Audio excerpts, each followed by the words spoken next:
প্রশাসনের নিষেধাজ্ঞাকে বুড়ো আঙুল দেখিয়ে ডুয়ার্সের চালতা ফরেস্টে চলছে অশালীন কাজকর্ম এবং বেপরোয়া আচরণ।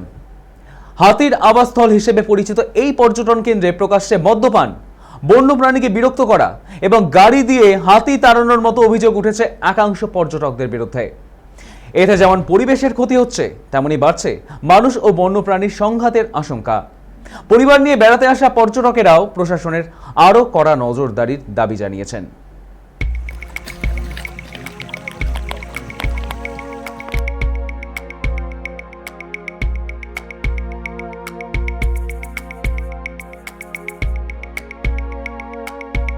পর্যটকদের কাছে এক নতুন হদিশ এই চালতা বন।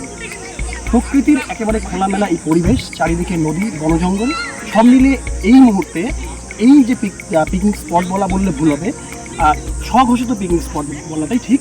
এখানে কিন্তু মানুষের সমাগম বাড়ছে। তবে একটা বিষয় বারবার মাথায় চলে আসছে যে একটা রিজার্ভ ফরেস্ট, তার ভিতরে আমাদের ক্যামেরাতে যে ছবিগুলো ধরা পড়ছে যে প্রকাশ্য দিবালোকে রীতিমতো মদের বোতল নিয়ে হাতে কিন্তু বিভিন্ন জায়গাতে ঘোরাঘুরি করা যাচ্ছে। চিত্র সাংবাদিক ছবিটার মতো দেখাচ্ছে যে পর্যটকেরা দূর দূরান্ত থেকে এসেছেন, তাদের নিজস্ব সময় কাটাচ্ছেন, কিন্তু তার মাঝেও কতিপয় পর্যটকদের সেই বিষয়টা উঠে আসছে তাদের এই কর্মকাণ্ডের উপরে।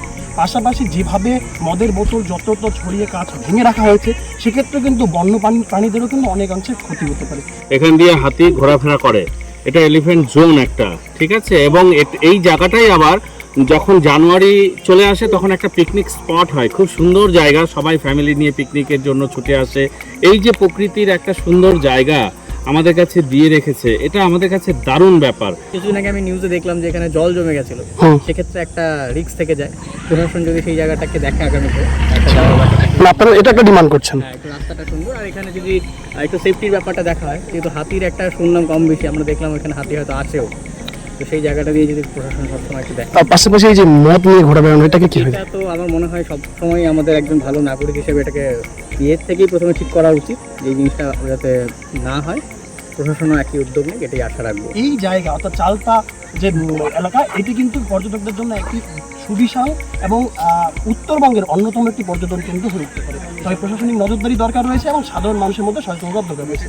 সব মিলিয়ে আগামীতে প্রশাসন কতটা পদক্ষেপ নেয় এই গোটা এরিয়াকে কেন্দ্র করে, সেটাই কিন্তু এখন দেখাবে। ডুয়ার্সের চালতা ফরেস্ট থেকে ক্যামেরায় বাবলুর রহমানের সঙ্গে সানি, সময় কলকাতা।